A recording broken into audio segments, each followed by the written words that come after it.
வருகின்ற KGF municipality 2026 நகரசபை தேர்தல் நடைபெறுவதால் கர்நாடக மாநிலம் JDS பார்ட்டி தன்னிச்சையாக 35 வார்டுகளிலும் போட்டியிடுவதாக நேற்று நடந்த பத்திரிகையாளர் சந்திப்பில் திரு டாக்டர் ரமேஷ் கோலார் மாவட்ட தேர்தல் குழு தலைவர் மற்றும் டாக்டர் லியோ ஜோசப் செய்தியாளர்களிடம் அறிவித்தனர். ರಮೇಶ್ ಬಾಬು ಇದರಲ್ಲಿ ನೇತೃತ್ವದಲ್ಲಿ JDS ನಲ್ಲಿ 35 ವಾರ್ಡ್ಸ್ನಲ್ಲಿ ಬಂದು ನಾವು ಕ್ಯಾಂಡಿಡೇಟ್ 100% ಆಗ್ತೀವಿ, ವಿನ್ ಆಗ್ತೀವಿ. JDS ಬಂದು ಮುನ್ಸಿಪಾಲಿಟಿ ಇದು ಸತ್ಯ. ಅಪ್ಪಾಜಿ ಆಶೀರ್ವಾದದಿಂದ, ಕುಮಾರನ ಆಶೀರ್ವಾದದಿಂದ, ಇವರು ರಮೇಶ್ ಬಾಬು ನೇತೃತ್ವದಲ್ಲಿ ನಾವು JDS ಪಾರ್ಟಿ ಇಡ್ತೀವಿ. ಕಾರ್ಯಕರ್ತರಿಗೆ ನಮ್ಮ ಹೇಳಿಕೆ ನಾವು ಬಹಳ ಗಟ್ಟಿಯಾಗಿದ್ದೀವಿ. ನಮ್ಮ ಪಕ್ಷನ ಜೀವನ ಡಾಕ್ಟರ್ ಸಾಹೇಬರು ಭಾಳ ಸ್ಟ್ರಾಂಗ್ ಆಗಿ ರೂಟ್ಸ್ ಮಾಡಿ ಕ್ಷೇತ್ರದಲ್ಲಿ ಭಾಳ ಗಟ್ಟಿ ಭಾಳ ಗಟ್ಟಿಮುಟ್ಟಾಗಿ ಇಟ್ಟೋಗಿದ್ದಾರೆ. ಬಟ್ ಕಾರಣಾಂತರಗಳಿಂದ ಅವರು ನಿಧನದ ನಂತರ ಕಾರಣಾಂತರಗಳಿಂದ ಒಂದು ಸ್ವಲ್ಪ ನಾಯಕತ್ವ ಕಮ್ಮಿ ಇತ್ತು.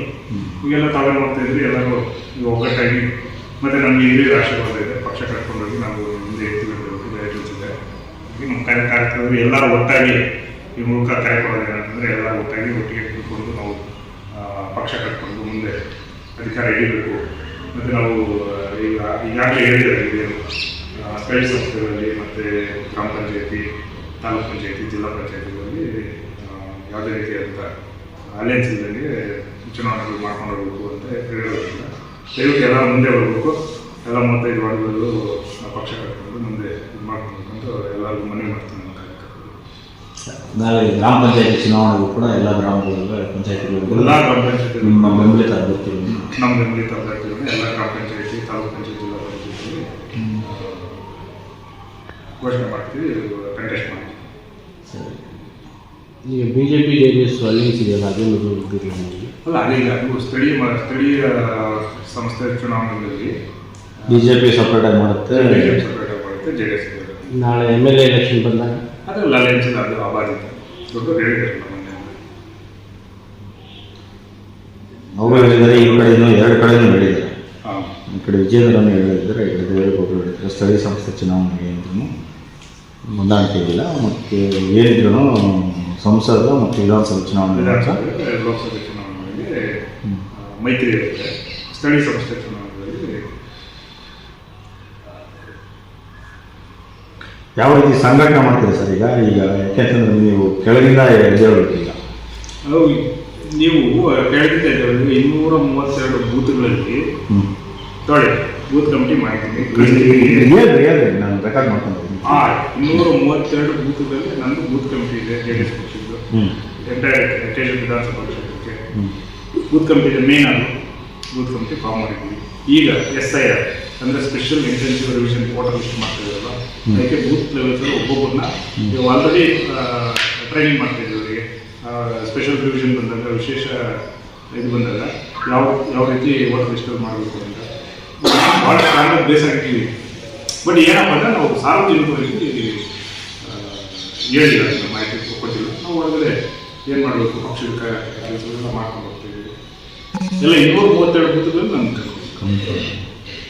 ಈಗ JDS ಎಲ್ಲ 3 ಗುಂಪಿದೆ, ಇನ್ನೊಂದು ಸೇರಿಸಿದೆ. ಆ ಗುಂಪುಗಳು ಏನು ಮಾಡ್ತಾರೆ? ಇಲ್ಲ ಸರ್, ಅದೀಗ ಅಷ್ಟು ಸಾರನ್ನು ಕೇಳಿದ್ರು.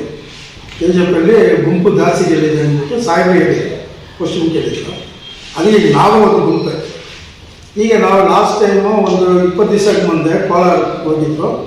ಅಲ್ಲಿ ನಮ್ಮ ಇವರು ಮಾತಾಡ್ಬಿಟ್ಟು ನಮ್ಮದು ಒಂದು ಗುಂಪುದು ಒಂದು ಲೆಕ್ಕ ಕೊಟ್ಟಿದ್ರು. ಇಷ್ಟು ವರ್ಷ ನಾವು 30 ವರ್ಷ ಪಾರ್ಟಿ ಇದ್ದೀವಿ ನಾವು. ಈಗ ಬರೋರೆಲ್ಲ ಒಂದೊಂದು ಗುಂಪು ಕಟ್ಕೊಂಡು ಹೋಗ್ತಾರೆ ಅಂದ್ಬಿಟ್ಟು ನಾವು ಕಂಪ್ಲೇಂಟ್ ಕೊಟ್ಟು ಅಲ್ಲಿ ಹೋಗಿದ್ದಕ್ಕೆ ಅವ್ರೇನು ಹೇಳಿದ್ರು, ನಮ್ಮದು ಲೆಟ್ರ್ ತಗೊಂಡು, ನೋಡಪ್ಪ ನಿಮ್ಮ ಕ್ಷೇತ್ರಕ್ಕೆ ಬಂದ್ಬಿಟ್ಟು ಒಂದು ಡಿಪ್ಯೂಟಿ ಕ್ಯಾಂಡಿಡೇಟ್ ಇದ್ದಾರೆ ರಮೇಶ್ ಬಾಬು ಅಂದ್ಬಿಟ್ಟು, ಅವ್ರ ಜೊತೆ ನೀವು ಹೋಗಿ ಅವರೆಲ್ಲ ಜೊತೆ ಏನು ಡೆವಲಪ್ಮೆಂಟ್ ಇದೆ, ಏನು ಅವ್ರು ಮಾಡ್ತಾರೋ, ಕೋರ್ ಕಮಿಟಿ ಏನು ಮಾಡ್ತಾರೋ ಅದು ಮಾಡ್ತಾರೆ. ಅದರಿಂದ ನೀವೆಲ್ಲ ಹೋಗಿ ಕೆಲಸ ಮಾಡಿ ಹೇಳಿದ್ದಾರೆ. ಅದಕ್ಕೆ ನಿಮಗೆ ನಾವು ಸೀನಿಯರ್ಸ್ ಎಲ್ಲ ಬಂದ್ಬಿಟ್ಟು ರಮೇಶ್ ಸರ್ ನನ್ನ ಹೋಗಿ ಮೀಟ್ ಮಾಡಿ, ಸರ್ ಇದೆ ಅಂತ ಹೇಳಿದಕ್ಕೋಸ್ಕರ ಅವ್ರೇನೋ ಬೇರೆ ಗುಂಪು ಬೇಡ, ಇವತ್ತು ಬೇಡ ಹೇಳಿಲ್ಲ.